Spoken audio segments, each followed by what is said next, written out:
Hello, story lovers, and welcome to another episode of Around the World in 40 Tales. My name is Doreen Vanderstoop, and I'm here today with my fellow Storytelling Alberta member, Cassy Welburn. Welcome, Cassy. I'm pleased to be here. It is great to have you here today. So today, Cassy and I are celebrating St. Patrick's Day with a gift of a story from Cassy, and we're so grateful for that, especially on this St. Patrick's Day. It is a story from Ireland called The Man Who Had No Story, ironically. Now, before we begin our story today, I just want to tell you a little bit more about Cassy. Cassy is a Calgary storyteller and poet with a theatrical background who has taught new Canadians and shares her work in schools across Canada. She was the Canadian Children's Book Society's Storyteller on Tour for 2013. Her work has appeared on radio and in many literary anthologies. Her book of storytelling and poetry, Changelings, and I happen to have a copy today that I can show you. So that's Cassy's book. And she also has, that's from 2015, and she also has a CD called Cassiopeia from the Night Tree. And they're both available from Frontenac House. Cassy is a longtime dedicated member of Storytelling Alberta. So before I turn things over to Cassy, we wish to acknowledge, in the spirit of gratitude and reconciliation, that our program today is coming to you from the traditional territories of the Indigenous signatories to Treaties 4, 6, 7, and 8. And this land includes the Métis settlements and the Métis Nation of Alberta. Cassy, welcome, and please take it away. Thank you. Well, there was this man in the bar of Grunnin down here in Ireland. It was a very long time ago. His name was Brian O'Brennan. And he had the trade of cutting down rods from willows and making baskets. He made many, many beautiful baskets of every kind. And he took them to markets in little towns all over Ireland and sold them. But this was the time of the Troubles, and the English were not letting the Irish work very much. And he seemed to have cut down all the rods he could find. The only rods left were in this little glen called Altador. But, everyone knows that Altador is a fairy glen. You're not supposed to go there. But he kept looking through the window way out there, and he thought, oh, those rods, I've got to go. So he said to his wife, make me a lunch, then I will be able to go and cut down some rods today, and we'll be making baskets again before you know it. So she did. He put it in his pocket, and off he went. It was a beautiful day, and there were so many willow trees blowing in the wind. And he took his hook and his rope, and he broke down all these rods, and then he tooled them up in a nice big bundle. He had 2 bundles, actually. And he was just about to put them on his back and trolley out of there when a fog came filtering over the air. And all of a sudden, he couldn't even see a finger before his face. Oh my goodness, he thought. And he sat down on his bundle for a minute and ate his lunch to think, what should I do? But it was only getting thicker. So he got up and he saw a light in the distance. And he walked towards that light, because where there's a light, there's people, right? And he got closer and closer, and sure enough, there was a little cabin there, and the door was half open, and a fine light was coming out. So he tucked his head in there and said, hello. And he gave a little salute, and there was a little man and a little woman sitting by the fire there, and they all gave him a little salute, and they said, well, hello there, come on in and sit by the fire. And so he did. That was very nice and warm.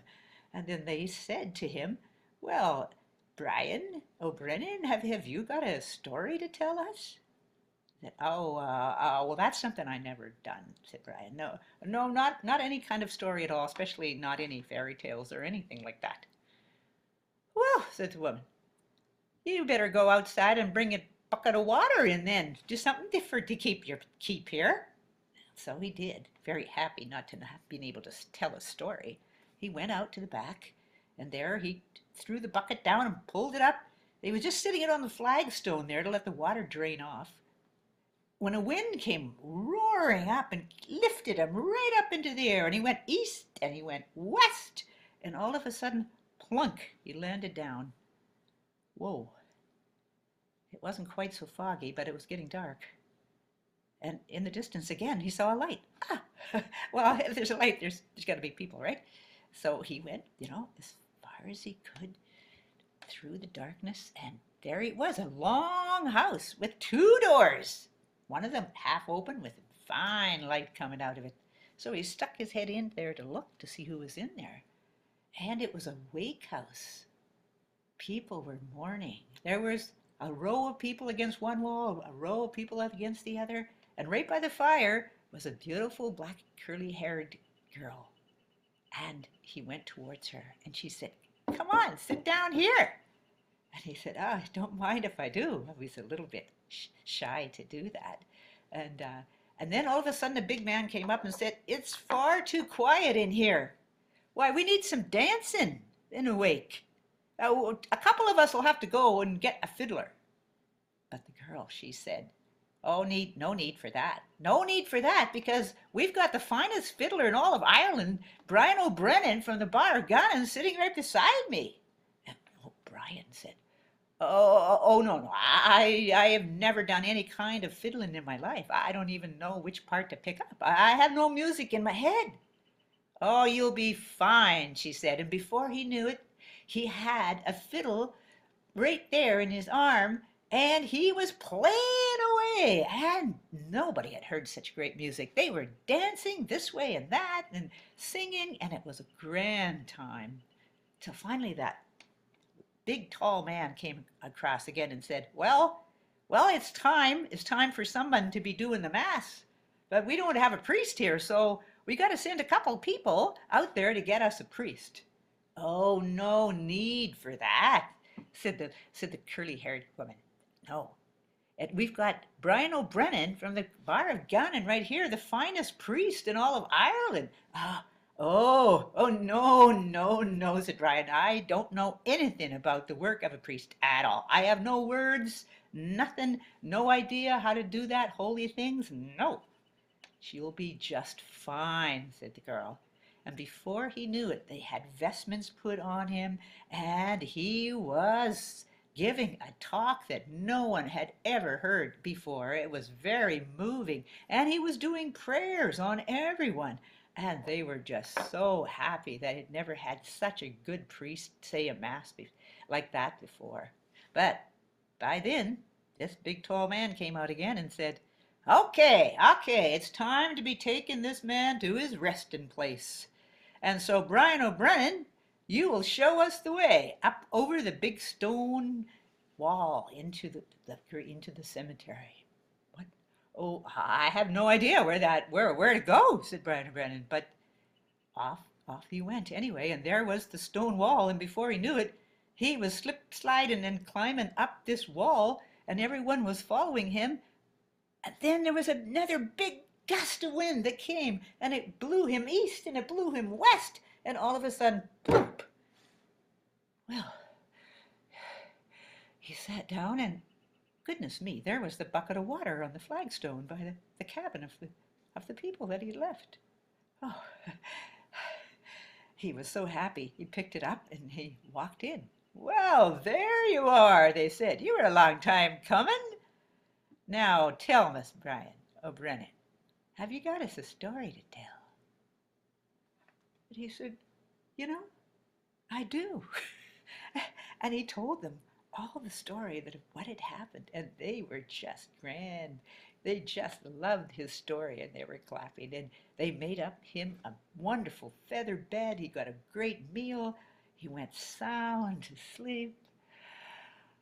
And when he woke up, he was laying on his 2 bundles of rods, and it was very, very uncomfortable. The bright light was shining in his face, and he had brought along a little basket, he realized, and he took it down, and he thought, "Oh my goodness, where am I? Oh, inside the basket, There were gold pieces full. Brian O'Brennan was so happy, and he never, ever, till this day, ever had to cut a rod down again.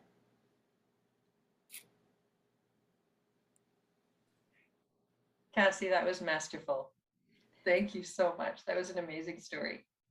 For those who would like to reach out to Cassy or to anyone at Storytelling Alberta, you could reach out to us at storytellingalberta@gmail.com. And of course, check out our website, storytellingalberta.com, because we have more amazing stories there to hear, all in tribute to our 40th anniversary. So thank you again, Cassy, for joining me today. Thank you to all our listeners, and tune in again next week when we will have another tale to